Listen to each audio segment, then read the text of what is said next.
Hey, Sondre, super excited. Thank you for joining the podcast. I'm sure a lot of the listeners are going to be really thrilled to see that you're on the podcast. But maybe for some of those people that don't know who you are or don't know your background, why don't you let us know?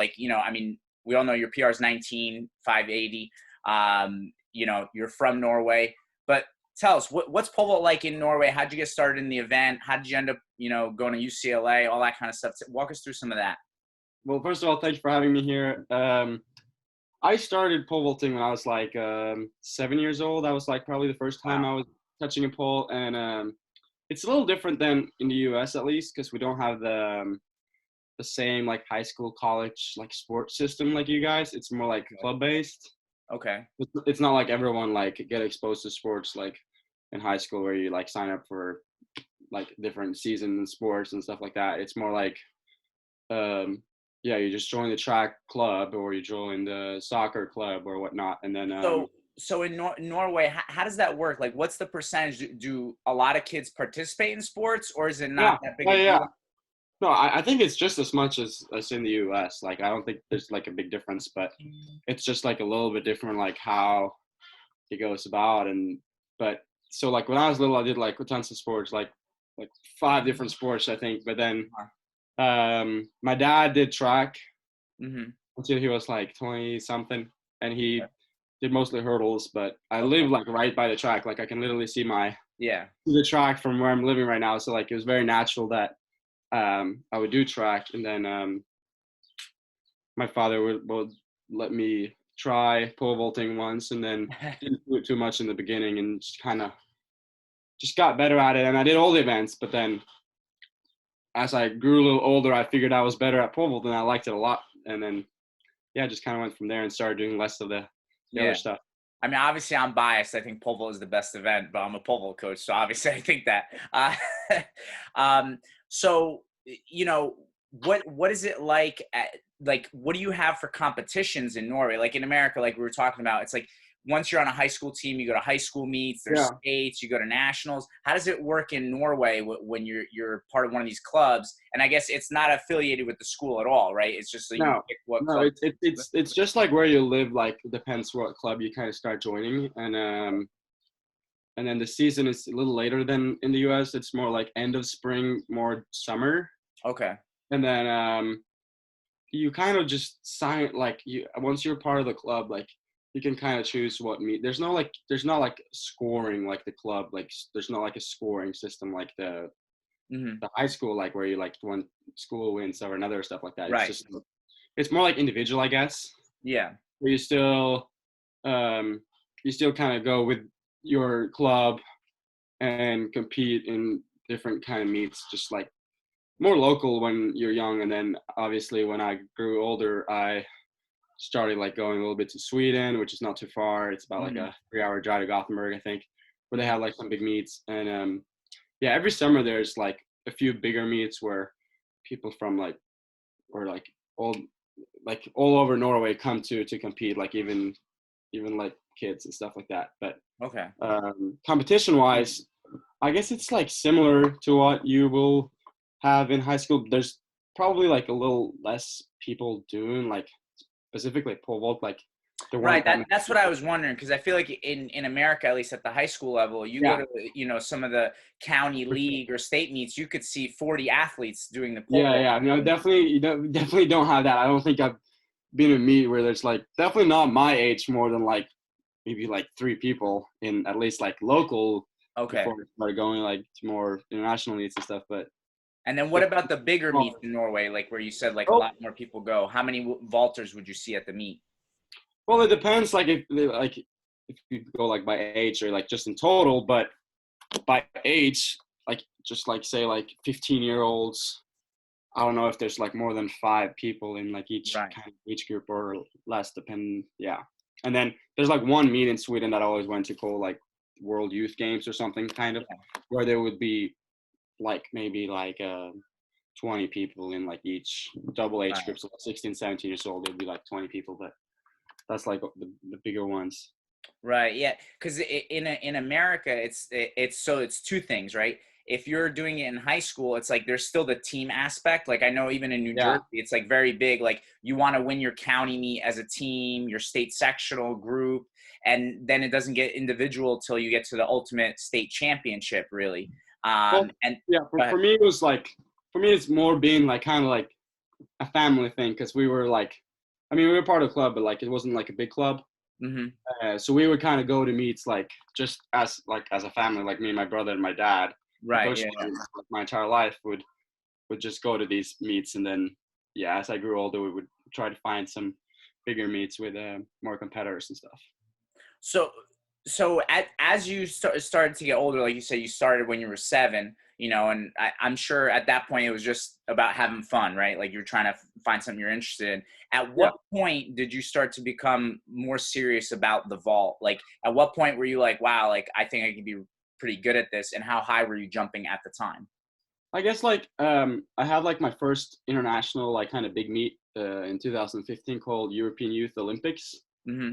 So like I guess the year before that, when I started like getting to know about this event that I could potentially qualify for and compete in, I got more and more serious, and I think I got 6th place at that meet. I was jumping. My PR was like 460 at the time, so 15-1.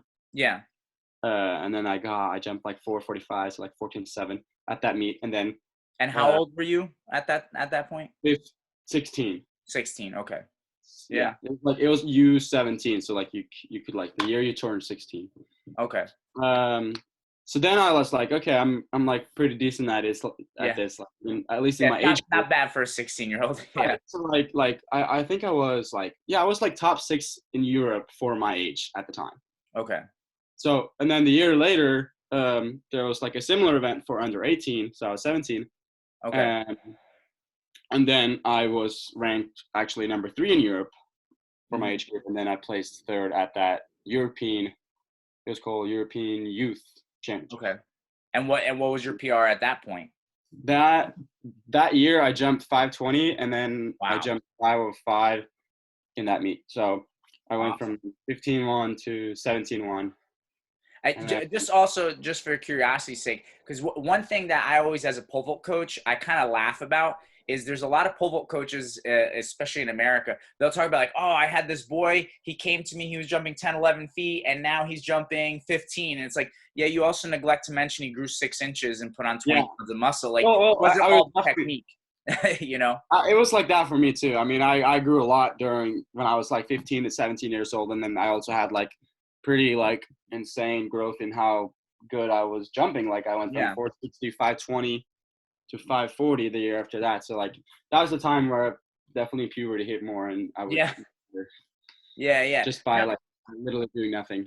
Yeah, I don't know if you follow basketball at all, or there's the documentary that just came out about Michael Jordan and the Bulls, and Mhm. they mentioned he got cut from or he didn't make the varsity team Right. his sophomore year of high school, and then it's like the next year he grew 6 inches, and then he was a star. So it's Yeah. like even every sport there's that turning point. I think especially on the male side because females hit puberty so much earlier. So you'll see like in America, like you'll see freshman, sophomore girls that are very, very top level Yeah. coming into high school. Whereas with boys, it might not happen till later in high school. Some boys don't even fully mature until college, you Yeah. know? No, for sure. And like, so I guess like that was like the year when I was like figuring out that I could potentially be good at this when I was older, and I was starting to having, or like I guess I even had like Olympic aspirations before that too. So Of course. I think first of all, it's like when you think about, you're 20 years old right now, right? You're about yeah, to turn 21. yeah, Yeah. And so it's like at 20, you're still, I mean, to me, you're very young. You know what I mean? I'm 39 years old. It's like at when you're talking about really being young, 12, 13, 14, 15 years old, I think everybody who does athletics, they dream of reaching the pinnacle of the sport that they do. yeah, You know what I mean? So I think that's only natural. But yeah, I think definitely, by the time you're, 17, you're jumping 520, 17 feet. It's like, of course, at that point, you start to think about it, it's like, yeah, maybe I can make it to the top of this game. Um, how old were you when you jumped 580, the 19-foot bar? that was last year, so I was 20. Okay. I And just I just turned 20 like the month before. I my goal was to jump 19 before turning 20, but Yeah. I was injured in the spring, so I didn't get to compete in the spring. So I was like 2 months late or something. So, but Right, right. But still, you know what I think is so you know, wild, Sondre, is that, you know, if you were doing this 10 years ago, oh my God, it would be like unprecedented. You know what I mean? yeah, But pole vault seems to be exploding. There's so much great youth talent. I mean, obviously Mondo is the world record holder now, but there's so many people. Like, you're at UCLA, you're in Division I college, you see it. I mean, the field is stacked. yeah. What do you think, in your opinion, what do you think has led to this explosion in pole vault in the last, you know, 5-10 years? Honestly, I'm not too sure if it's just like if it's just kind of coincidence or if it's like there's actually like a thing that has made this happen. Because like for me, like I know that I'm not like haven't been like cost by anyone or anything. It's just been a grind since I was young, and like I always wanted Mhm. to be good at this. Like there's nothing that like outside force that's cost. I guess you get like inspired when other people do well and like when Mondo do well and stuff like that. But like I don't think I would jump any higher or lower Right. um, depending on anyone. But I mean, you're right about like everyone being very well right now. Like the level is extremely high, but I'm not too sure what's causing it. Do you know or do you have an idea? Well, so I'll bring up a couple things and I'll give you things that I think about. When I first started coaching, it was 2004, 2005, you know, and Mhm. at that time, I don't know if you know this. I mean, Division One, you could win nationals with 18 feet, Yeah, 550. So it was like, it was crazy. And, you know, I listen, in my opinion, I still think 550 is an amazing mark. And I don't think that's anything to like look down at. You know what I mean? I think that's awesome. But what I felt like prior to Renault breaking the world record, right? I felt like there was this mystique, like that 20-foot bar, like it was untouchable, and no one was ever going to break Bubka's record. yeah. And I feel like that was always happening, and there was always guys that were close. Like I even remember, I don't know if you ever heard of Stephen Hooker, the Oh, Australian of pole course, of vaulter. course. Yeah, He I should mean, have broken it many times. yeah, yeah, yeah. I mean, he was amazing, you know, and even I don't know if you know, like last Walker summer I too. even posted like a top 5 male vaulters of all time, and I put Yeah, Stephen Hooker on there because for that short period of time he was unbeatable. I mean, he even won worlds on like he's one or two insane. jumps hurt, you know. Yeah, But I it's know like, he's insane. yeah, and I feel like a lot of vaulters, it was like they would get to that, like, okay, well, I won the big meets, you know, well, breaking Bubka's record is maybe a little bit too hard. I'm done. You know what I mean?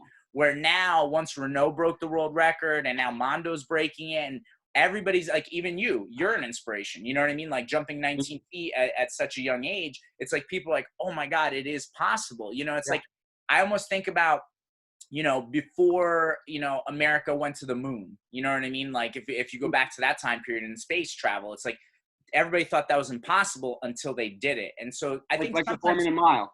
right, yeah, the Roger Bannister 4-minute mile, nobody could do it. And once he broke it, I think the next year 36 guys broke the Yeah, 4-minute mile. because I mean we know there's no like major change in like equipment or anything like that, and Right. there's also not like I don't think there's like a huge like change in technique either. Like Yeah. people have like there's been pretty like really good technicians through the years as well. So, but yeah, it's cool to see though.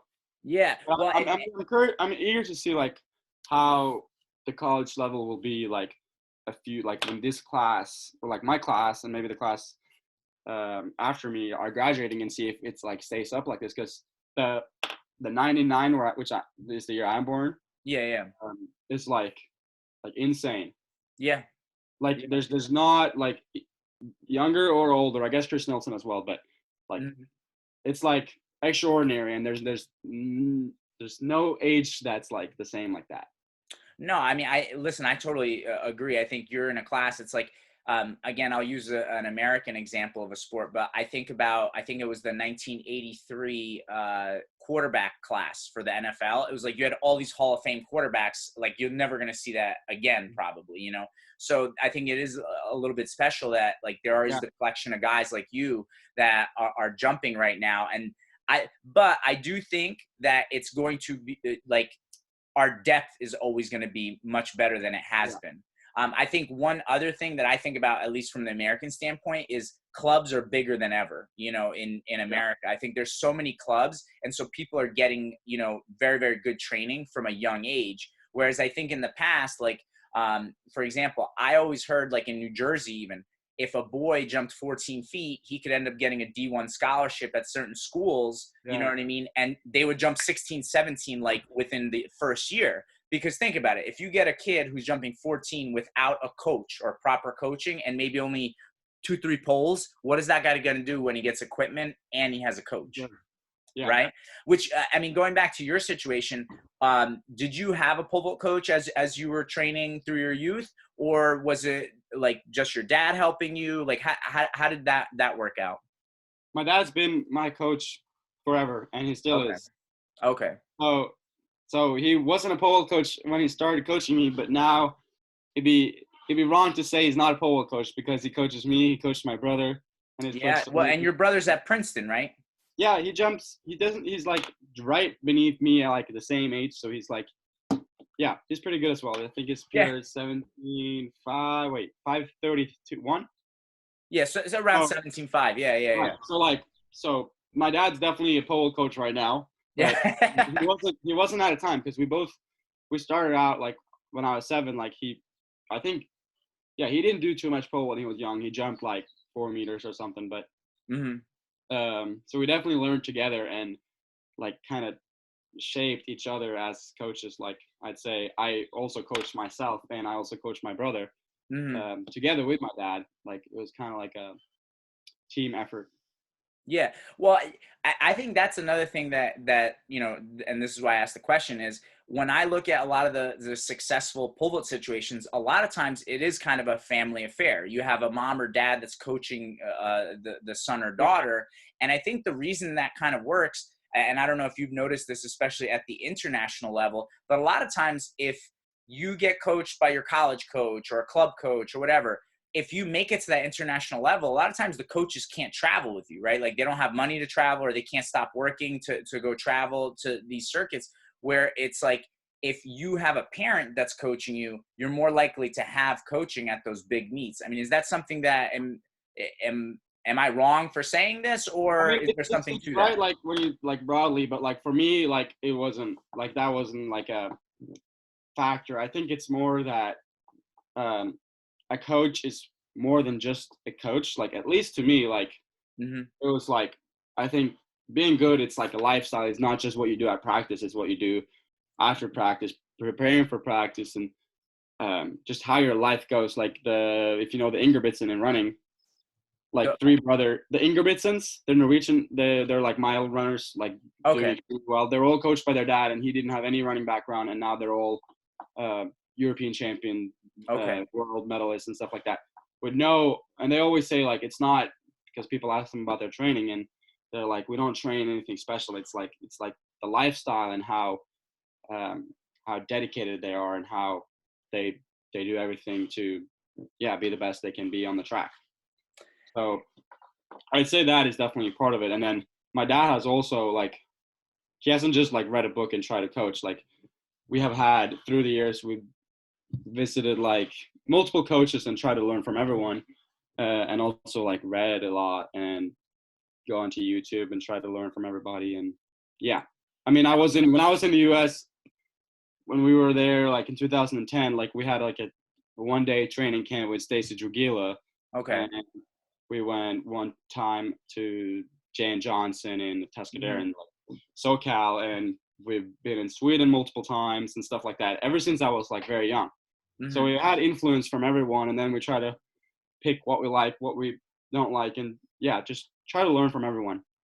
No, well, I think you bring up another good point, and something that I think about is that I think in those situations, especially with like parents coaching the kids, I mean, first of all, your dad has your best interest in mind. I mean, that's always, I think, the case. And I think, like you're bringing up, any coach, whether you're a parent or not, should always have the athlete's best interest in mind. And it needs to be more than just coaching technique. It is lifestyle, right? It is about dedication. It is about sacrifice. It's not just about, hey, you got to get your hands up at takeoff. Like that's not enough. You're not going to build a champion like that.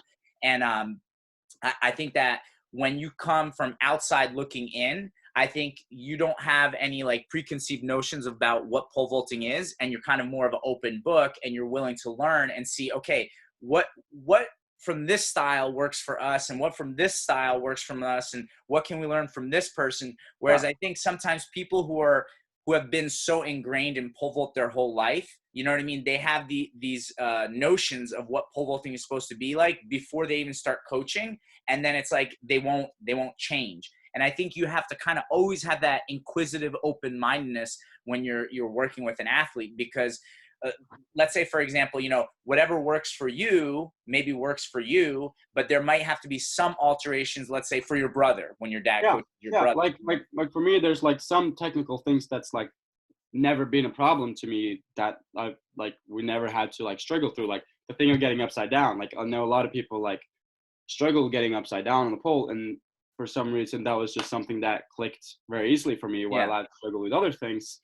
But then my brother and sister come along, and my dad coaches them, and then they seem to struggle with that a lot more than I have, but take other things easier than I. So Right. it's like, yeah, you can't coach anyone the same, I think. And like with Mondo, for instance, like his dad coached him, and he wasn't like a college coach. He just did a lot of pole vaulting, and look at him now. Like, Right.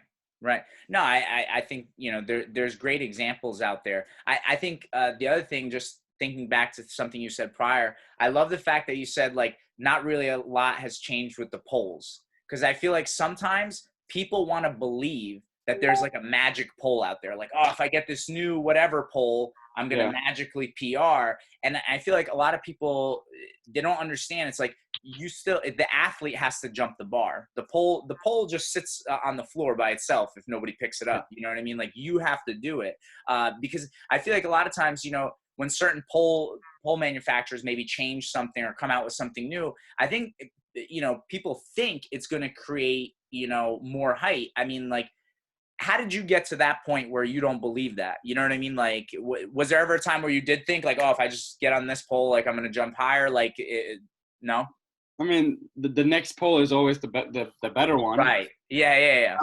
I mean, I've always jumped with Essex, but Mhm. um, I don't believe that there's a huge difference in the brands. I think it's more uh, your style and what you like. Mhm. But Yeah. I don't know like how much the brands like how they are making these poles. I don't think they've changed a lot. Like I picked up some old poles, and they're not much different. But, Yeah, sure. I mean, listen, I would say to people like, look, maybe some people have preferences. Some people like a thinner pole, maybe somebody would like a little bit thicker pole, whatever. But other than that, I mean, as far as like what you're saying, as long as it's the right pole, right? Like whatever yeah, pole you need, it's for like sure. it's going to be relatively the same. The athlete is what produces the mark. It's not like with the running shoes where it's proven that certain shoes make you run this and this much faster, or a Right. surface like a track surface changed where I guess when we go far back to like the gravel kind of thing, like Yeah, yeah, yeah. there'd be a difference. But like since Bubka and those guys, there hasn't been like huge difference in at least the equipment. Right. Yeah, yeah. Yeah. So how did you end up at UCLA? You know what I mean? Like walk us through that, and you know, being that you're from Norway, how does that work? Like going to college in America, your brother is in Princeton too. Like how did that come about? Like why did you choose to go that route other than, let's say, just competing, you know, in Europe at the meets that you've been doing? I don't know, like the very first time that I like thought about the idea. I think I was pretty young, like because I was actually born in the U.S., so I have dual citizenship. Oh, okay. So I always kind of felt like felt like a little bit a part American, even though I'm 100% Norwegian. So Mhm. and then when I was getting better and in middle school, I was starting to kind of look a little bit when I was also jumping a little bit better. And then a few colleges reached out to me, and then I was like, maybe it'll be a good fit to combine studies and track. So then Okay. I started looking more seriously, and I literally looked at every single college in the U.S. and looked at like academics, coaches, climate, school, everything. And Yeah. then took some visits and decided on UCLA. So Awesome. So now, what exact injury did you have? Like that was your freshman year that you got hurt, right? yes, And after indoors, or like at the end of indoors, I had like a back injury on my lower back, which oh, okay. I've kind of had a similar thing when I was a little younger. Hmm. So that put me out for about 12 weeks. So I didn't start competing. I mean, I didn't redshirt anything last year, but I didn't compete till Pac-12s. That was when I made my regional mark, Hmm. last chance. Yeah. Then I went to regionals, first time on full run-up, qualified for nationals, and Mhm. season best and outdoor, second highest outdoor jump at nationals. And so just to kind of dive into this because it leads into the next thing that I wanted to talk about anyway. But Yeah. so with the back injury, I mean, was it a herniated disc? Like what exactly happened? It's called stress reaction. It's just Oh, like a literally just like an overuse injury that I'm a little, I guess, unfortunate, or not sure exactly why I'm getting it, but it went away fairly quick and so didn't cost me it much. wasn't a stress fracture. It was just right before. Yeah, I've had a stress fracture before, but that's another thing. But this time it's only a reaction, and it went away pretty quick. So when you were rehabbing for that and stuff like that, just because for me hearing that it's like 12 weeks you had to sit out and then you hit the qualifying mark, you make it to regionals and then get All-American. A lot Yeah. of people, I think, especially when they're not that knowledgeable about training, they could look at that and be, oh, why didn't Sondre jump 19 feet, and like place higher or win the meet. Yeah. And for me, I hear 12 weeks of you not being able to do a lot, and now still being able to hit those marks is quite the achievement. Like during that 12-week break, I mean, just to explain to maybe people who don't understand training that well, what were you limited to? Like, what couldn't you do? What were you Yeah. doing? And then how Well, did you ramp up and still manage to jump so high? yeah. Since it was only a reaction, I didn't have to take as extreme measures as you need when it's a fracture. So I was still able to run for the Mm-hmm. most part. I took a few weeks off running, like the first 3 weeks after indoors. Okay. Or the first 3 weeks, I didn't run or do much at all. I was biking and I could lift and stuff like that, but nothing where the back would go and And art. extensions. Yeah. And then I would obviously start running pretty slow at first, and just trying to stay in shape and not lose too much fitness. So Because during that time you obviously said I know how to jump, so it was more about kind of maintaining and not losing too much. right. So when you said that you were lifting during that time, like what kind of lifting could you do? I mean, I would assume like you can't back squat or no. No, I could actually do a lot of things. But I would do more like leg press and Yeah. stuff like that, where your back is more like not fully Flat. Yeah. You're controlled. not Yeah. arching. Yeah. But yeah, I was definitely staying in shape, and I was really fit going into outdoors, even though I hadn't had much jumping. And then I also had to kind of start slow. I had to start from like 3 left, 4 left, and then Right. I even jumped Pac-12s with 6 lefts. So, and it was just Yeah. the week before regionals, or like the same week, where I had like did some pole runs and did a few jumps from full run before I went on and did full run at regionals and nationals. Okay. Yeah, because I've had some athletes that have had stress fractures and stuff like Yeah. that. That coming back, the biggest thing that I always do with them is like what you did is like, hey, we got to maintain as much fitness as possible. Whatever exercises, lifts, or workouts we can do, we're going to keep doing that so that when you're ready to come back, you at least have some speed. Because if you don't have the speed, forget about it. Mm-hmm. And I think just like you said, even though you maintain fitness, it's like you can't just go right back to your full approach because you almost have to calibrate, your timing. You know what I mean? Because Yeah. it's like coming back. If you think you're going to go back to 8, 9, 10 left approach first day, it's like you're sorely mistaken. Sure. It's like you have to kind of slowly work your way into it again. Mm-hmm. You're right. Um, so now, as far as training, just in general, right? Yeah. How important is training to you, and what kinds of things do you do? I mean, because I think a lot of times, because pole vault is so technical, I think a lot of athletes, a lot of coaches so hyper focus on jumping, you know what I mean? Like in fact, like speaking of injuries like stress fractures and stuff like that, I oftentimes, and I don't know what you think, I think that comes from too much volume of jumping. You know, we just overdo it. I mean, I think pole vaulting is so much fun. It's exciting that we always just want to jump. And we think always, oh, one more jump and I'm going to fix my technique, or I'm going to wrap that bungee or clear that bar. When, you know, how important do you think the physical training is to your career, to how high you jump? Yeah, so I almost, like, ever since I started vaulting, I have had between mostly 2 times a week where I've been jumping, sometimes 3, usually only 2. Yeah. And then the other days, obviously, I still train about 9 times per week, with 1 day or rest. So I will have workout twice a few days as well. But for me, I think that's like the non-vaulting stuff has been the key to my success. And I think that also comes from me not, like, I haven't been in a pole vault club where they just do vaulting. I have been on the track and field team. Yeah. So, like, when I was young, it was like every single event, and I would sprint twice a week. I had a hurdle coach. I would long jump. I would high jump. I would throw the javelin, and I would just get really overall fit and athletic. Yeah. And I would train like a sprinter that vaulted twice a week, or a long jumper that, instead of doing long jump, he would pole vault twice a week and do all the other sprint stuff, lifting stuff, aerobic running stuff.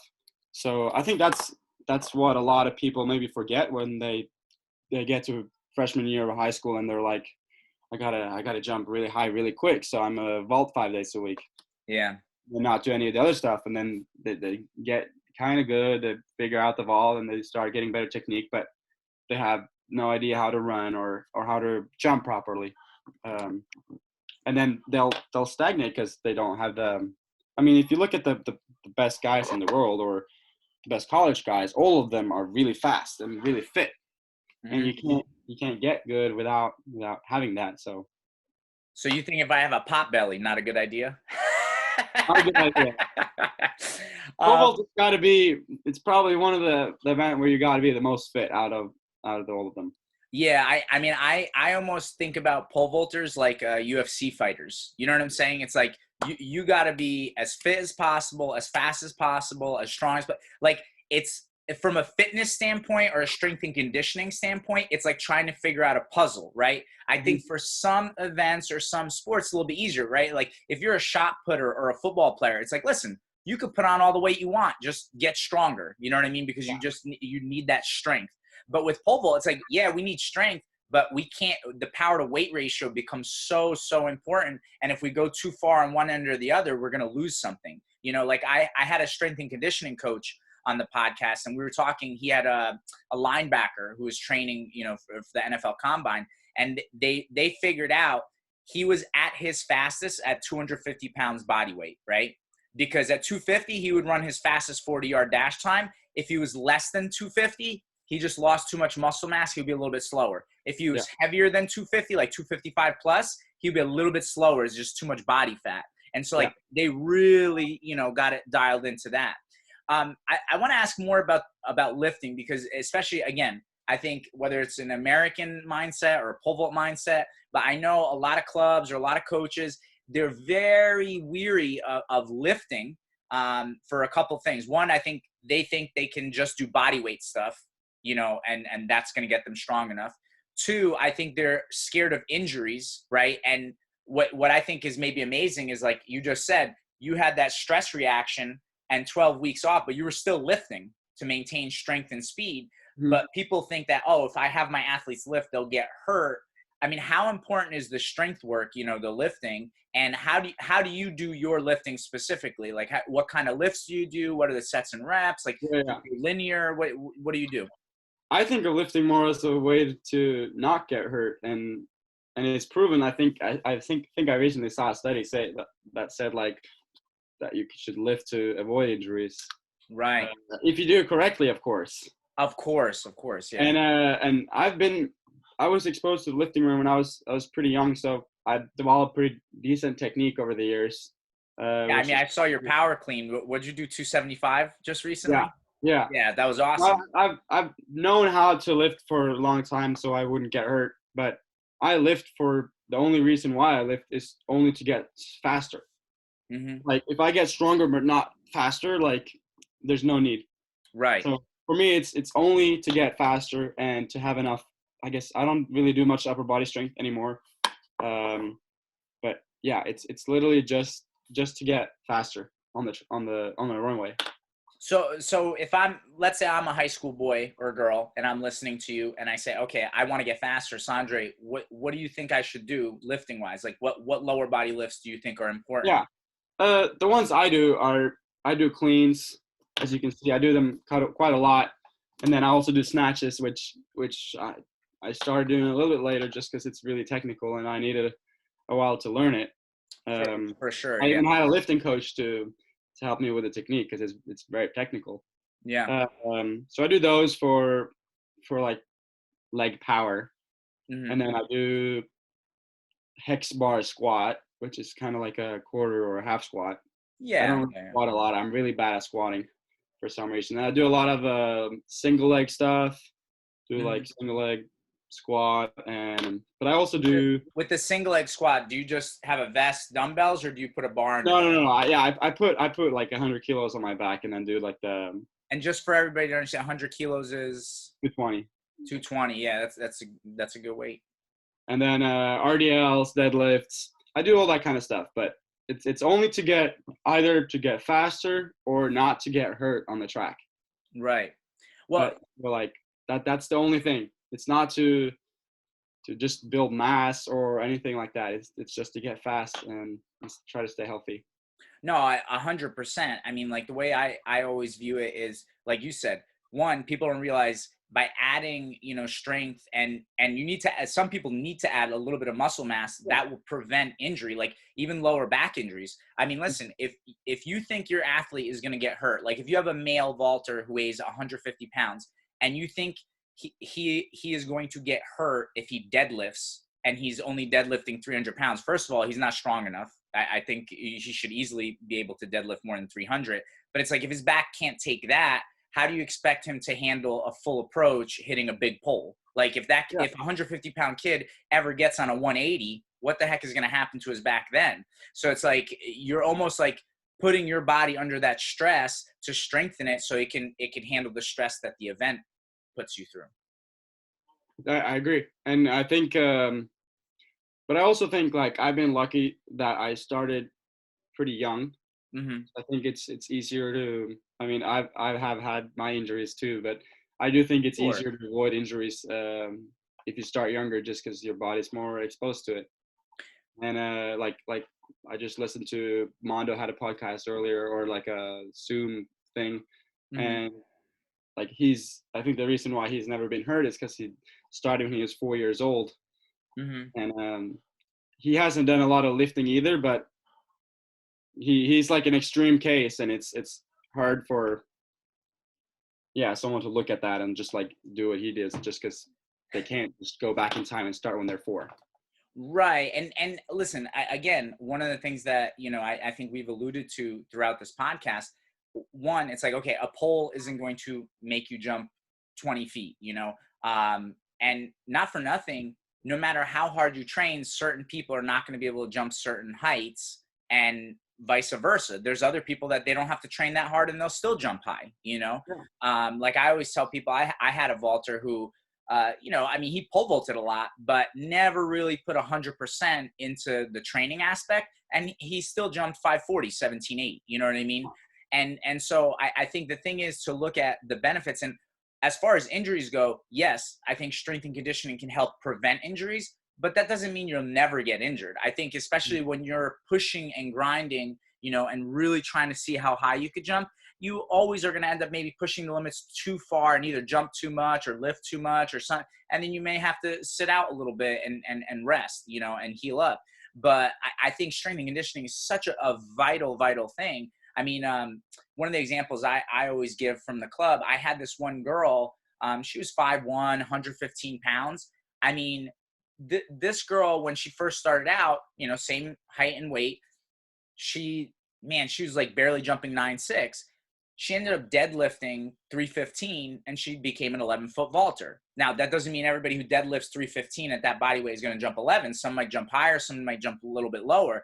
I think the training numbers become even more personal. So it's like, even like you said, you do the single leg squat with 220.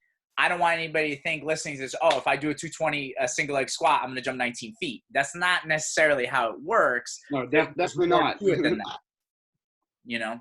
Yeah, I totally agree. And I do want to say that I think lifting is secondary to everything else that you do. Like, I do think that there's other things that if you could only choose one that I would rather do. But like obviously I believe the most important thing is to develop good technique in the pole vault 100%. and good running mechanics. Mm-hmm. And just that in itself will prevent a lot of injuries. Yeah. And doing like I know a lot of people do a lot of plyometrics instead of lifting a lot of weights, and that could have the similar benefits.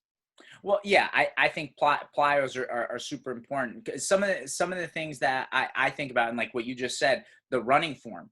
I mean, I think half the time when you see people pull hamstrings, it's not always a strength issue. It's sometimes a technique issue. Like, they're pulling their hamstring because they're really backside. You know, the running form is not proper.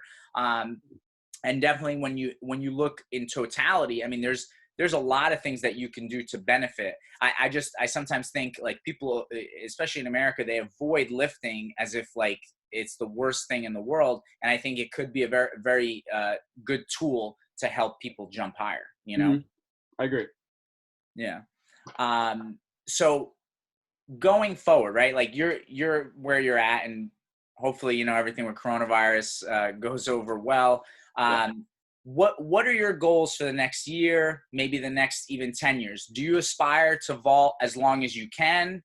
What are your goals height-wise? And I wanted to know, in your opinion, what do you think you need to do to, let's say, take it to the next level, to become a 6-meter plus guy? You know, do you think you're doing what you need to do and just keep to the plan? Or is there something technical? Is there something physical that you need to do? You know, like, what are your thoughts on that? First of all, my goal right now is like, I've been hurt again, unfortunately. So I haven't been vaulting since I just started vaulting 2 weeks ago, and I haven't been. What was the injury? It was like a foot stress reaction, so a similar thing. It just took a lot longer. But I'm vaulting again now, and I'm doing pretty good actually. So that's good. Awesome. I don't know how much meets there will be in the summer, but I imagine there will be a few, at least locally here. Well, yeah, I mean, I guess before you continue, we talked about it before the podcast started, especially for the American audience. Can you explain how is Norway dealing with the coronavirus? We got hit a little bit before the US, like a few weeks before, and they've handled it really well. Right now, there's no lockdown. There never were lockdowns. It's just been quarantine for people traveling internationally. And there's social distancing measures, just like everywhere else, where you got to stay 6 feet apart and stuff like that. Yeah.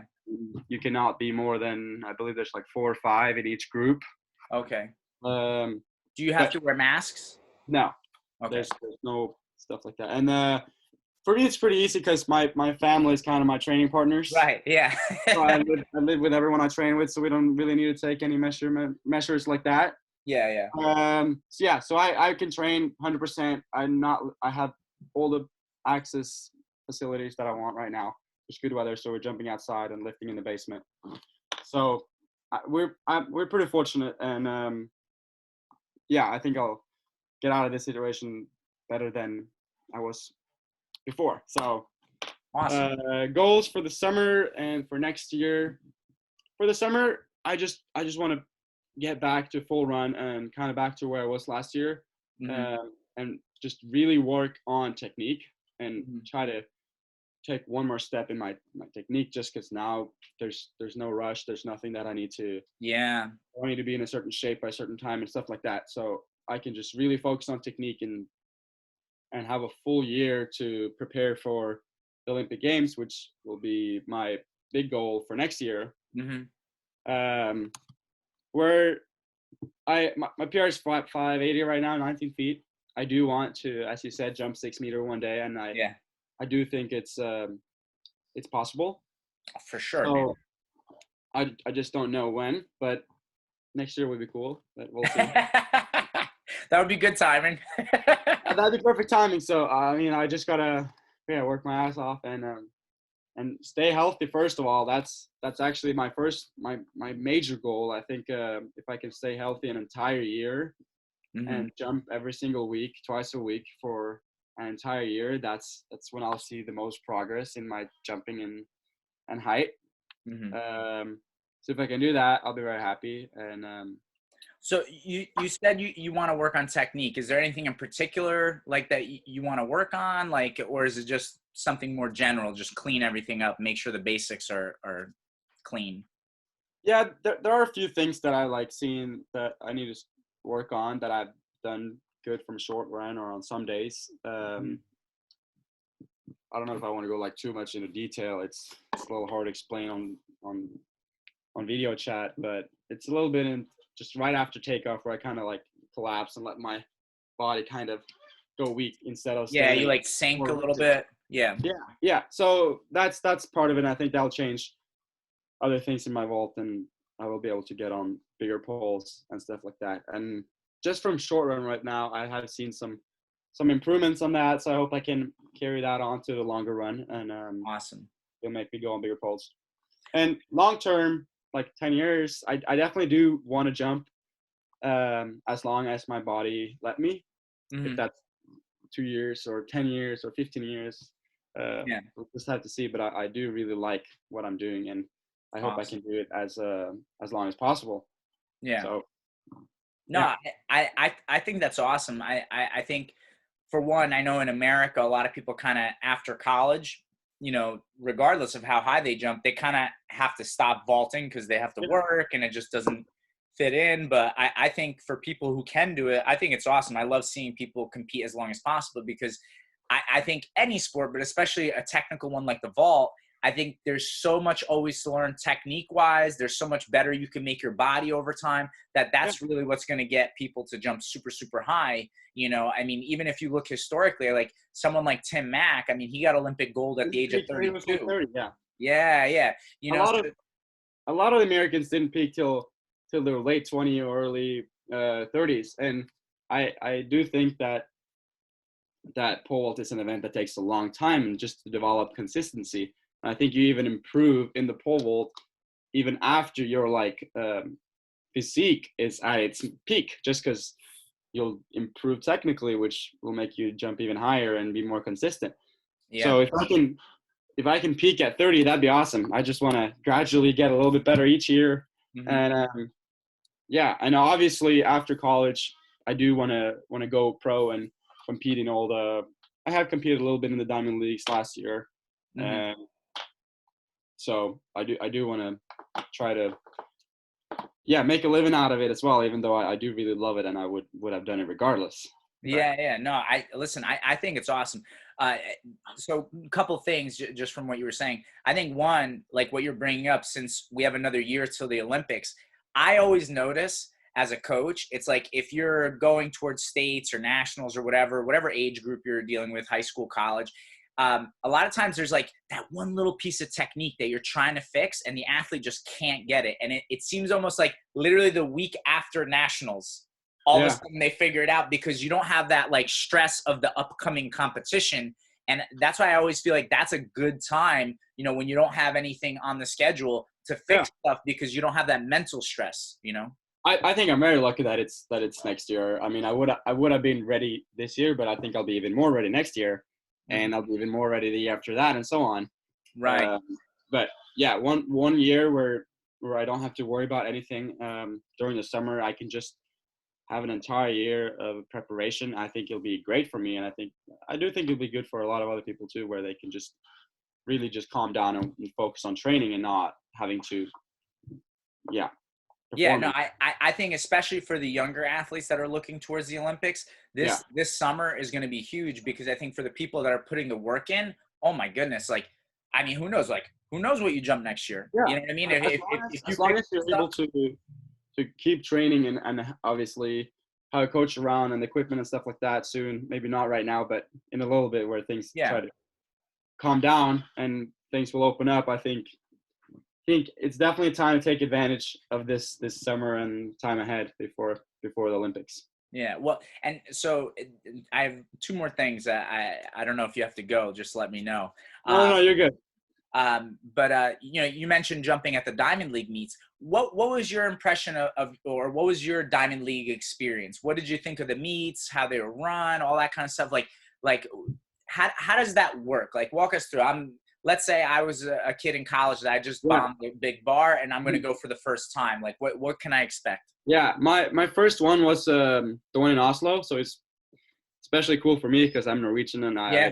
I've trained there multiple times and I know every Norwegian athlete and all of that. So for me, it was So really it's cool. like a home meet, you know? I stayed at home. I didn't live in a hotel or anything. I Mhm. lived like an hour away or 30 minutes away.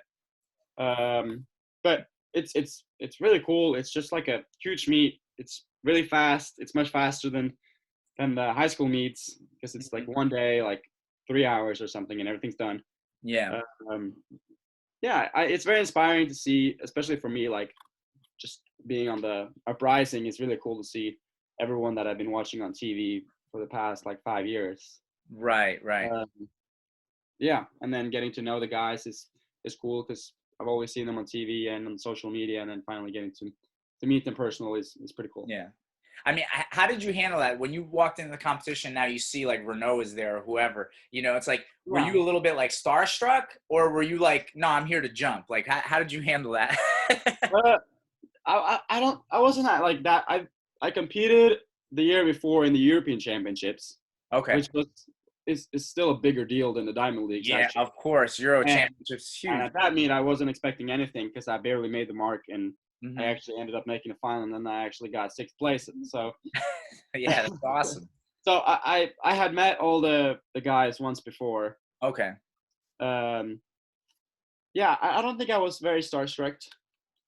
It was cool just to be there and have a Yeah. crowd and everything like that, and yeah, and I definitely hope to keep doing it. Yeah. No, that's awesome. So let me ask you. I'm going to shift gears a little bit. Yeah. I would just like an opinion from someone who's, especially you're in Europe. Mhm. So, you know, what are your thoughts on this? What did you think about the whole Russian thing? You know what I mean? Like the team getting banned and whatever. Because this summer they were not going to be allowed to compete, right? Like no Russian athletes, even if they represented neutral, they were not going to be allowed to compete. And I wonder, I mean, are they going to hold that till next summer? Have they talked about that? And Yeah, what are your opinions on that? yeah. I don't honestly. I'm not too sure what to do about the Russians if they don't like take better measurements. Like Yeah. like I get doping tested like all the time. Literally, like even when I was quarantined, they were here and uh yeah on my door, and they were Yeah. yeah. I like being tested because I think it's great. Hmm. I wish everyone was tested a lot. Yeah. Um, but I don't know if I have too much to say about the whole Russian situation. But I hope that they can. Of course, it'd be great if everyone can compete, but if it'll have to be fair, of course.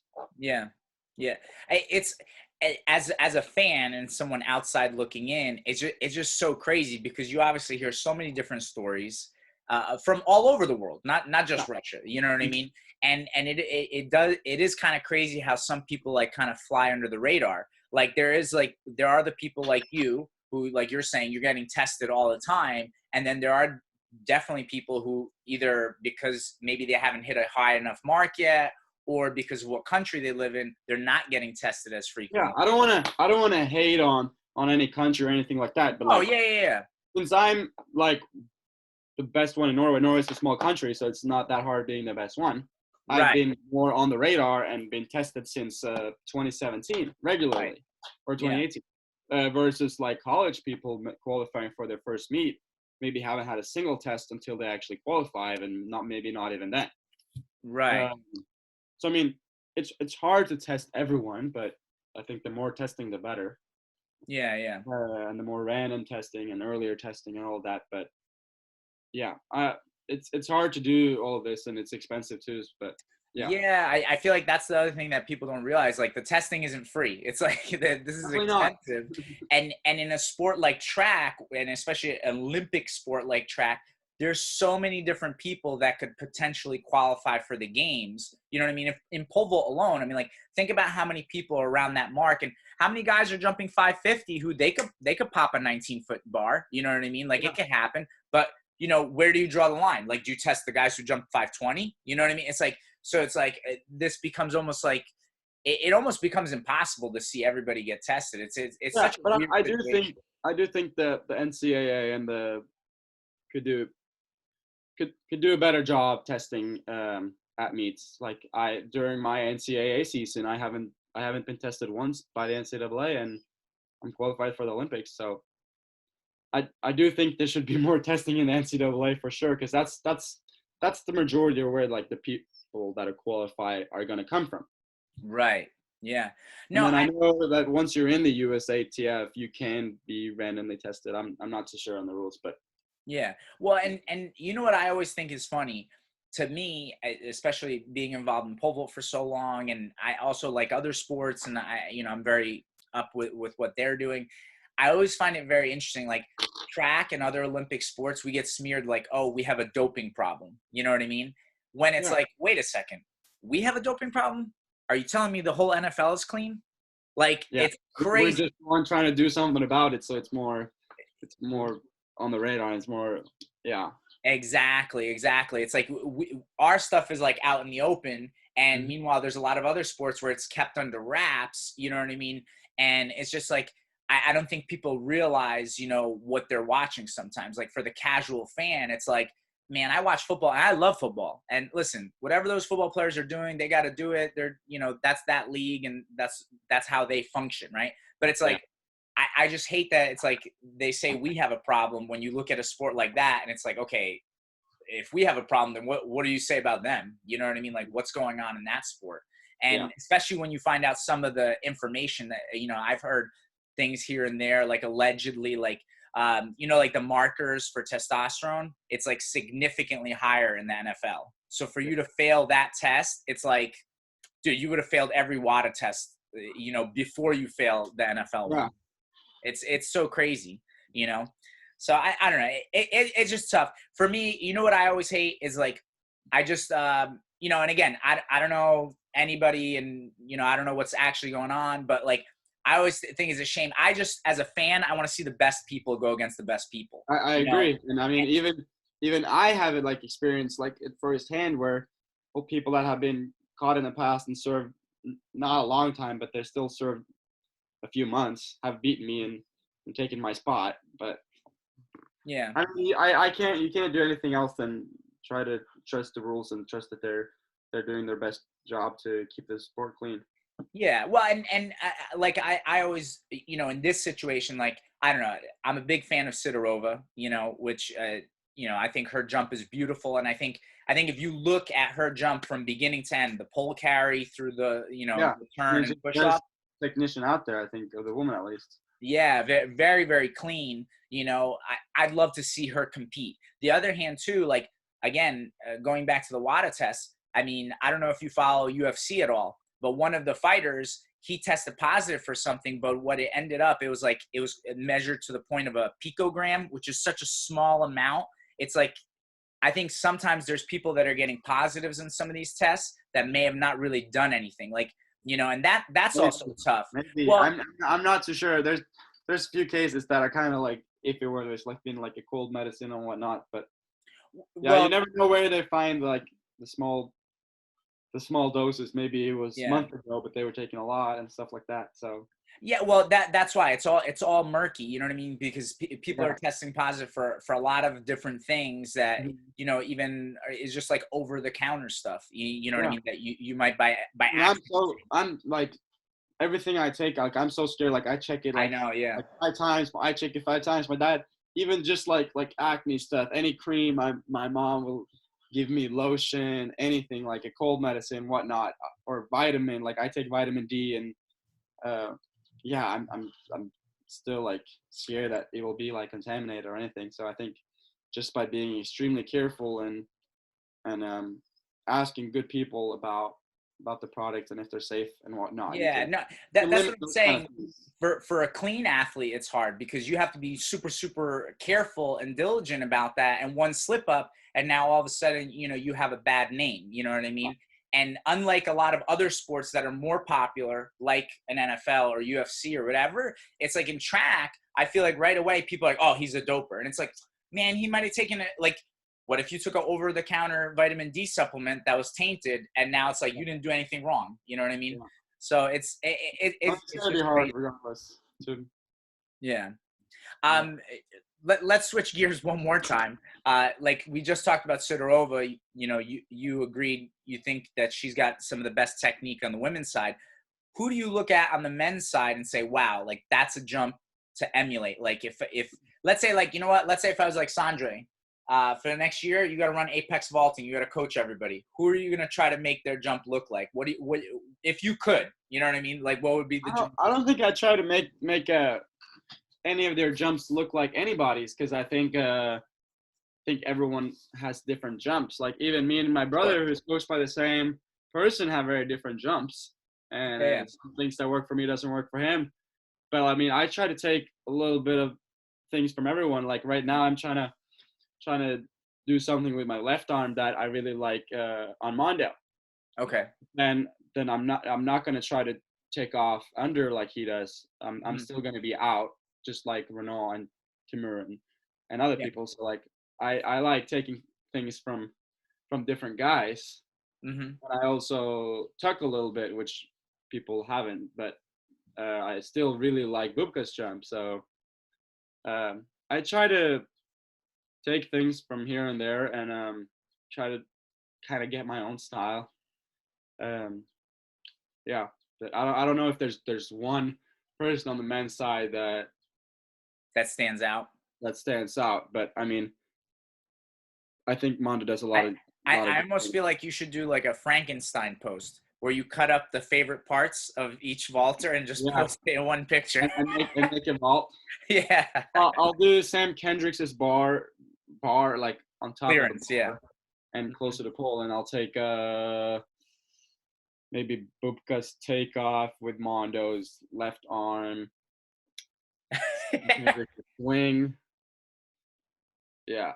So Sam's got two parts, dude. Yeah, it Yeah, sounds like you yeah. really like So Sam.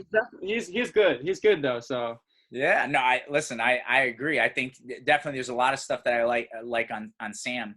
Um, who do you think on the runway is the best? Pole, carry, and run. Mondo. Mondo. I mean, he's the fastest one. He has the highest. He's the highest recorded speed at takeoff, and I mean that's the most important thing Yeah, to yeah, on the runway. I mean, Bubka was pretty fast too, but I think yeah. Mondo and Bubka are about kind of similar on the runway. But yeah, Yeah, because when I think about the run and carry, I always think about Petrov athletes. Because to yeah, me, even in the last Olympics, when you see Tiago, boom that Yago's bar. fast too. Yeah, but like watching Tiago go down the runway, I'm like, that looks like Bubka. You know what I mean? It's Nice tall very run, nice athletically, high pole carry. yeah, Yeah, super pretty. I do like Tiago's jump a lot. Yeah, he just hasn't jumped too much recently, so I just kind of yeah. I don't know forgot what about it. But I almost feel like I don't know if like after he won the Olympics, he kind of took too much time off or something, or yeah, we'll see next year. I think he's a guy that's always going to be there, and I do think he can pop off. We'll see. yeah.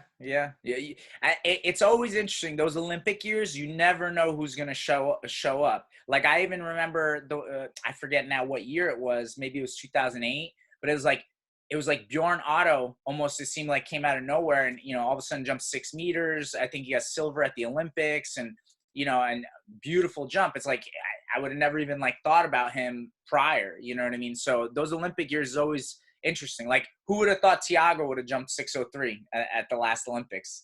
Like, if I Yeah, told you to put $1,000 on it, I don't think you would have made that bet. agree. Yeah.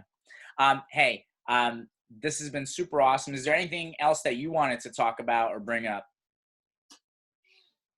Not on top of my head. It was great talking to you, and I had to keep following your podcast. Oh, well, thank you. That would be awesome. Do you want people to follow your Instagram or anything? Do you want to mention any of that Sure. Yeah. It's Sondre SONDRE_PV, which obviously I think you guys know what that stands for. stuff? Yeah. Uh, yeah. I think if you do pole vault and you search Sondre, it should pop up. Yeah, I think it should be pretty easy. If you just put Sondre and Povel, Yeah. they'll find you. For everybody that's watching or listening, thank you for listening to the podcast. If you could follow us on iTunes, it's just the Apex Vaulting Podcast, and on YouTube, it's the Apex Vaulting channel. And if you have any comments or questions, please email us at apexvaulting@gmail.com. And thanks for listening.